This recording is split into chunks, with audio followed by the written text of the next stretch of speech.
Welcome to math city. आज के lecture में हम कॉन्ग्रुएंस को अप्लाई करेंगे और एक प्रॉब्लम सॉल्व करेंगे जिसमें कहता है कि by using congruence find the remainder when 5 power 48 is divided by 12। आज के लेक्चर में हम ये प्रॉब्लम सॉल्व करेंगे और ये टेक्निक सीखेंगे कि कॉन्ग्रुएंस की मदद से हम रिमाइंडर किस तरह फाइंड कर सकते हैं। तो चलते हैं आज के लेक्चर की तरफ।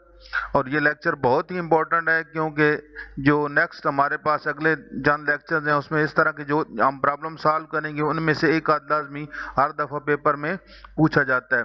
तो सबसे पहले अगर हम उसकी डेफिनेशन को देखें तो डेफिनेशन के मुताबिक कि A is congruent to B mod M, इसका मतलब होता है m divides a minus B. अब इसके अंदर हमने देखना है कि रिमाइंडर हमारा कहाँ पे है। ठीक है जी, m किसको डिवाइड करता है? a को। कब डिवाइड करता है? उसमें से अगर b निकाल दें, यानी a m पे पूरा पूरा डिवाइड हो जाएगा अगर उसमें से b निकाल दें। मसलन अगर a मेरे पास है फर्ज करें 21, b मेरे पास है फर्ज करें 1 और m अगर मैं ले लूं यहां से 5, तो मैं कह सकता हूं कि 21 इज कॉन्ग्रुएंट टू 1 मॉड 5। क्यों कि m जो मेरे पास है 5 वो डिवाइड करता है 21 माइनस 1 को, यानी 20 को।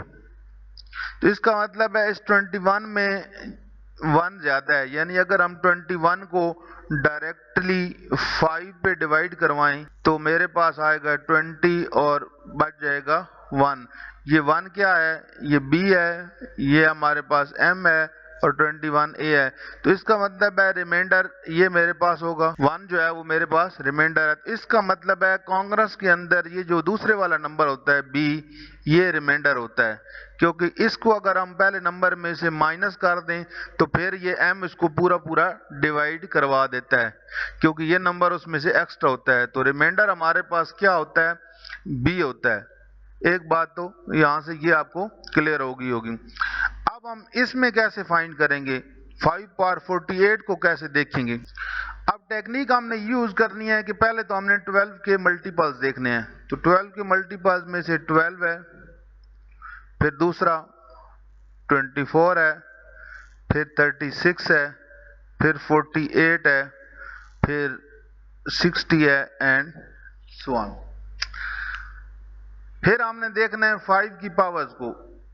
5 की पावर 1, 5 की पावर 2, 5 पावर 3, 5 पावर 4, 5 पावर 5। 5 की पावर 1 लेंगे तो ज़रा 5 ही आएगा, 2 लेंगे तो 25 आएगा, सॉरी, ये आ जाएगा 125, ये आ जाएगा 625 और ये आ जाएगा 3125 गालबन एंड सो ऑन। अब इन दोनों में से हमने चूज करना है ऐसा नंबर इस लिस्ट में से जो इनमें से किसी के करीब तरीन हो, यानी या किसी से एक बड़ा हो या किसी से एक छोटा हो, यानी 1 का डिफरेंस। अब देखिए 5 है तो इधर 5 के करीब तरीन कोई नहीं है, फिर 25 है तो इसके करीब क्या सा है? यहाँ पे 24 है। जो डिफरेंस हमारे पास क्या आ रहा है? 1 का डिफरेंस आ रहा है। तो यहां हमारा काम हो गया। अगर ना होता तो फिर हम आगे चलते जाते। यानी इन दोनों में से ऐसे नंबर फाइंड करने हैं जिनका आपस में डिफरेंस 1 हो, चाहे इधर बड़ा नंबर हो चाहे इधर हो, इससे फर्क नहीं पड़ता। इसका मतलब है जो हमारे पास 5 की पावर 2 है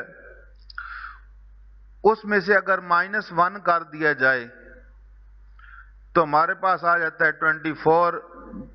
24 जो है वो डिवाइड होता है किस पे? 12 पे। ठीक है जी, यहां तक आपको क्लियर हो गया कि पहले हमने जिस नंबर से डिवाइड करवाना है उसके मल्टीपल लेने हैं, फिर इन पावर्स को एक्सपेंड करना है और दो नंबर्स ऐसे तलाश करने हैं जिनका डिफरेंस आपस में 1 हो। अब यहाँ 25 अगर फर्ज करें यहाँ 25 होता, यहाँ 24, फिर भी कोई मसला नहीं था, फिर भी हमारे पास एक ही बात होती।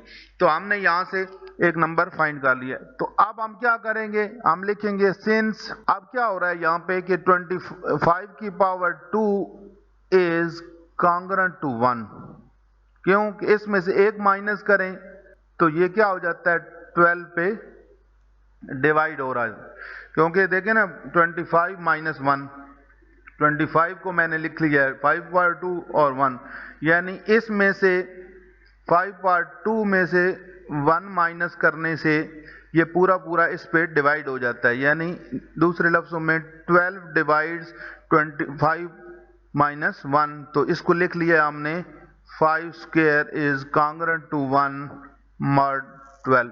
इस पूरे क्वेश्चन में यही एक काम है जो करने वाला है, ये अगर आप कर लेंगे तो फिर आगे तो मसला ही कोई नहीं है।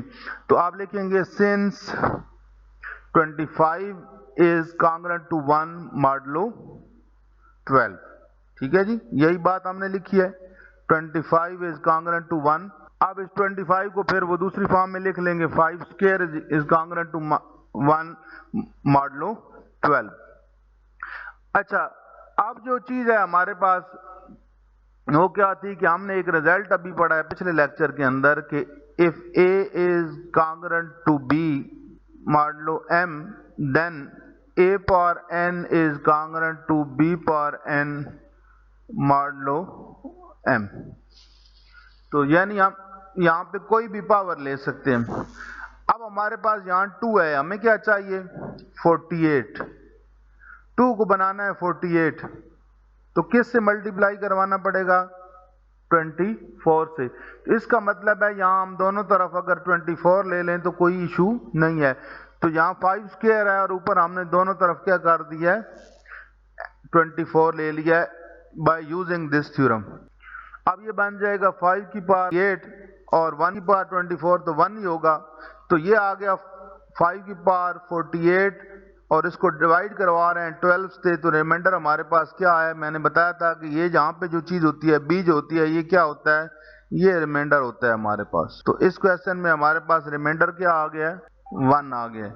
तो यहाँ से हमने क्या किया है, हमने फाइंड आउट कर लिया है रिमाइंडर बाय यूजिंग कॉन्ग्रुएंस। अब देखिए कितना आसानी से सिर्फ 3-4 स्टेप्स के अंदर हमने रिमाइंडर फाइंड किया। अदरवाइज हम 5 पावर 48 को पहले अगर एवेल्युएट करें तो ये बनेगा 5 multiply by 5 multiply up to, ये 48 टाइम्स आपको मल्टीप्लाई करवाना पड़ेगा और इतना बड़ा नंबर आएगा। फिर उसको आप अगर इतने बड़े नंबर को आप 12 पे डिवाइड करवाएं, करवाते करवाते फिर जाके कहीं आपके पास रिमाइंडर आता।